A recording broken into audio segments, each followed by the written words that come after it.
Band మిత్రులు కొత్త పేర్లతో. ఒకప్పుడు అడవిలో ముగ్గురు ప్రాణ స్నేహితులు ఉండేవారు. శాంతం, పులి, విహాన్, ఏనుగు మరియు రామ్, చిరుత. వాళ్ళు కేవలం స్నేహితులు మాత్రమే కాదు, అడవి అంతటా ప్రసిద్ధి చెందిన రాక్ బ్యాండ్ లో సభ్యులు కూడా. దాని పేరు ది వైల్డ్ రిథమ్స్. విహాన్, ఏనుగు, బ్యాండ్ కి ప్రధాన గాయకుడు, లీడ్ వోకలిస్ట్ మరియు డ్రమ్మర్. అతని గంభీరమైన గొంతు అడవిలో ఏ రాక్ స్టార్ కి తీసిపోదు.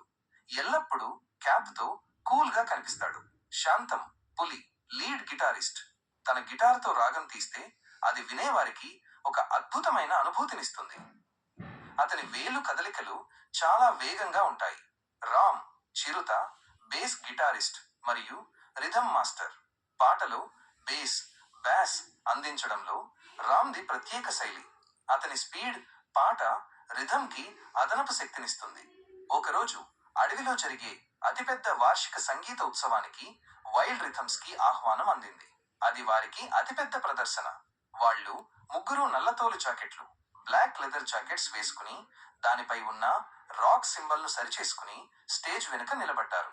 విహాన్ తన డ్రమ్ స్టిక్స్ ను గాలిలోకి విసురుతూ ఉత్సాహంగా మైక్ అందుకున్నాడు. అడవి మిత్రులారా, మీకోసం, కేవలం మీకోసం మేం వచ్చేశాం, ది వైల్డ్ రిథమ్స్ అని బిగ్గరగా అరిచాడు. వెంటనే శాంతం తన గిటార్ పై తొలి నోట్ ని వాయించాడు. దానికి ర్యామ్ బేస్ సౌండ్ తో శక్తినిచ్చాడు. విహాన్ తన గొంతు ఎత్తిపాట అందుకోగానే అడవి అంతా విద్యుత్ తరంగంలా ఉర్రూతలూగింది. జంతువులన్నీ ఆ రాక్ సంగీతానికి తలలూపుతూ డాన్స్ చేశాయి.